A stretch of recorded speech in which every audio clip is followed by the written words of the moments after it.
découvrir donayo. Donc mais comment on peut découvrir donayo? La bande de ko basili ko na biso na avant que nous répondre na biso basili ko mona été makaminto lobeli aweza ko concerner ba don spirituel aussi ko pesa man pe ba description pe ba détail mingi te mais to pesi quand même ba komba ba don yango. Don ya suka mama anya ninga ko rater ko yebso za don ya hospitalité. Ba don eza ebele mais on a za ko pesa o eza un peu principal. Tout le monde va botter les aliments, tout le monde va grouper. Mais ça peut pas donc. Parce que ça millions, ils ont trop, tout le monde va compter en monter. Donc la hospitalité, ça parmi les dons, il faut que tu aies un peu de liste de dons. Donc il y a un yamba bateau. Si vous avez un don, il y a un yamba bateau, c'est un tika ko yamba bateau. Poto fwanzi. Ha.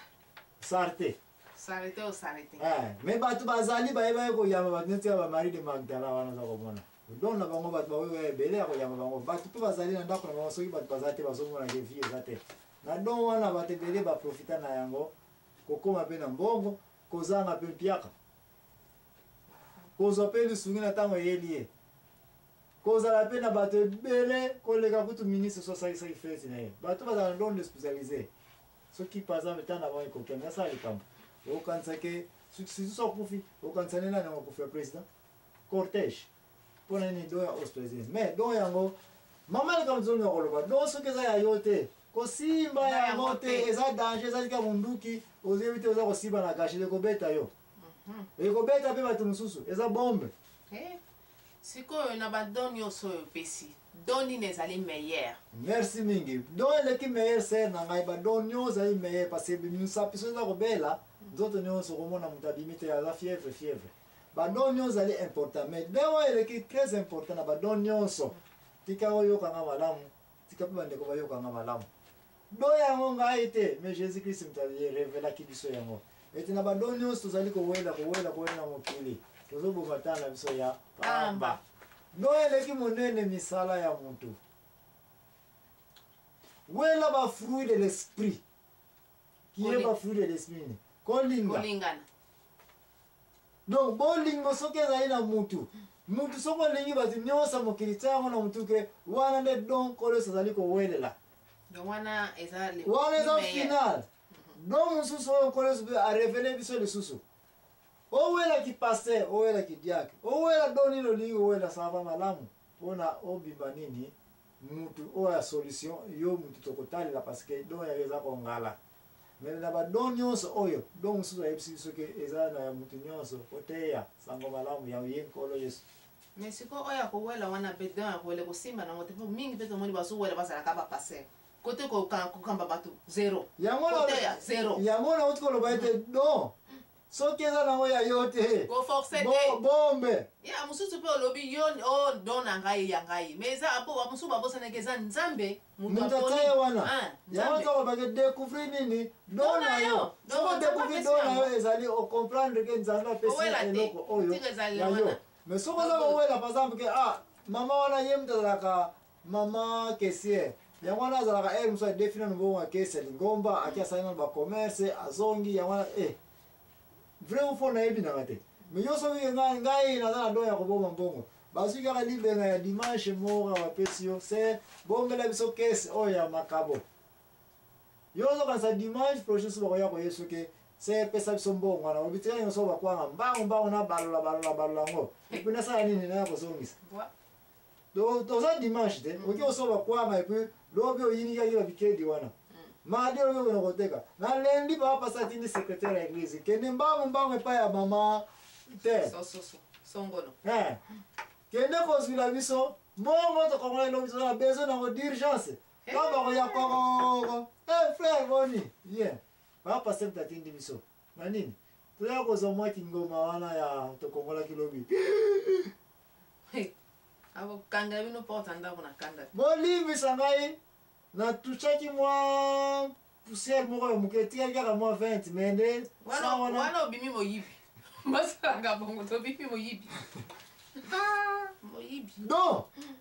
soki ezaka yo te kosimba yango te soki nabi don napesi kombo moko te zwa yango ndenge ezaleli don nyonso koki kobenga kombo soki ezango ya yo te kosimba te don kaka ya koyemba ko bato mingi soko omoni serwa ndenge ayembaka kitoko ngai pe jour bakopesa micro yango oyo se yango siko yo tourne po yo po biko ko yemba to yemba ba préparer to ki comment ko préparer ba eza ko ya siko to ntoko ba pesa micro oyebi ye ko yemba ka ya pamba oyo muto oyo kufa bako yelo kanani amaya mbangu bango mingi na mona asina mona ser moko ba pesa micro ayembi c'est oza bien naza bien bakela pembeni na ba pesa bukopa mai esili azozonga kate ngowela zero momo ka yemba ya mwende 8 minutes me azakuza munoko ngai pe azaba se lokola kitoko peso batemi kitoko kombine ngona micro ye eke wa yemba kana d'après ya mona ki azaya kabongo ngaso na kiona ngamu na kozala vedette ezwa aloka sake mungongo na ki vedette ke na parallèle te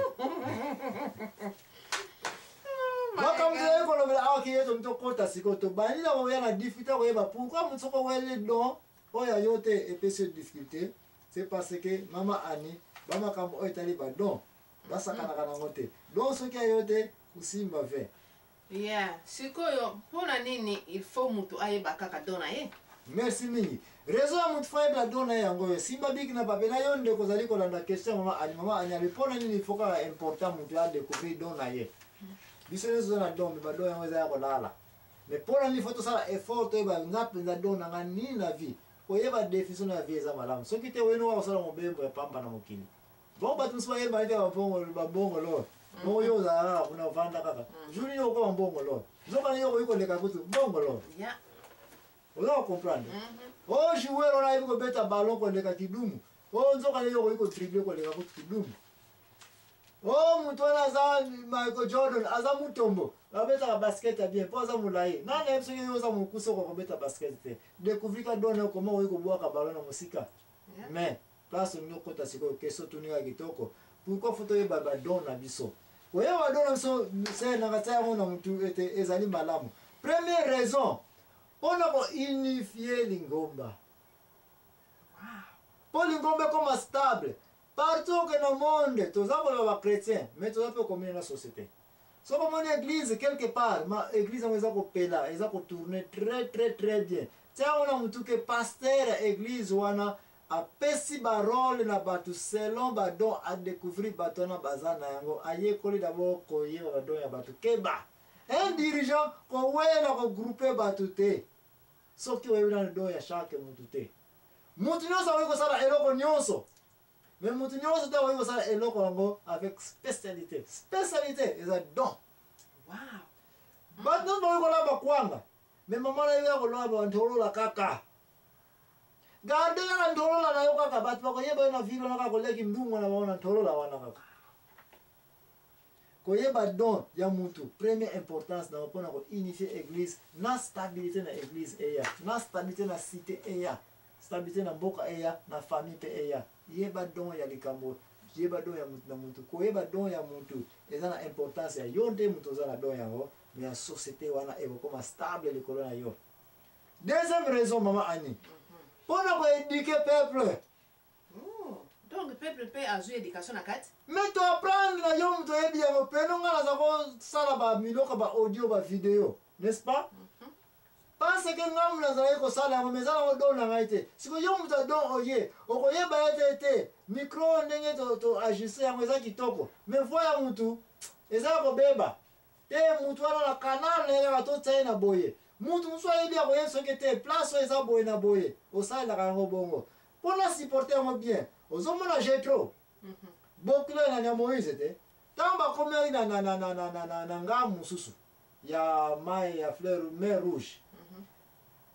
ye moko azala koprophétise baproblème na bafamille moïse ye mozala korésoudre makambo nyonso ye moko kaka mais bokilonaki ye azali ne kutu kosambela te na ere wana topesi oyi kobenga yango mpo azali na ngamu mosuku azali ne kutu mwana israel te jetro moïse mwasi na ye azali meme mwana ya israel mpenza te na papa na ye atali abi bokilo na ngai oza komi bomba na yo na kolinga kosala makambo nyonso yo moko kaka parmi bato oyo oza sike bato baza te baza na badon mpe oyo bakoki kocouvrir soki boye prépare bango mo préparation yango toni tokota train pesa bango training pesa bango préparation pesa bango éducation lakisa bango mosala nini olingi basala na ndenge oza kosalela yango bango tamba ko développer yango mutu na section na yo komona ndenge kopelela Moïse atalabi oza na raison tanga pesa ba role Moïse apeni et puis batona tala comment basala misala wana mutu nyonso akokende kosala bilanga me mbula soki bani kobeta mutu moko kozonga me mutu aza na don ya bilanga mbula eza kobeta aza kosepela parce que yebete mbula yango te kotetula nini bagraine me soki eza kodon na yo te place bangungi ya tro bilanga peke eli tokozonga na ndako eza ya yo te oza oblige osala eloko nyonso me oza oblige oza spécialiste na mosala nyonso te biloko oyo nokutanga bien na bamédecin na hôpital baoyi kozala bango nyonso bamédecin mekeba miso nyonso na problème baoyi kopasolo liso asalaka neka na maternité et puis opesi ye sikoyo fi mwa banini bapulpite wana mike asala yango babisuli aza kosala yo badimension 015 oyo ezali ke kaka tiasu mo kaka katara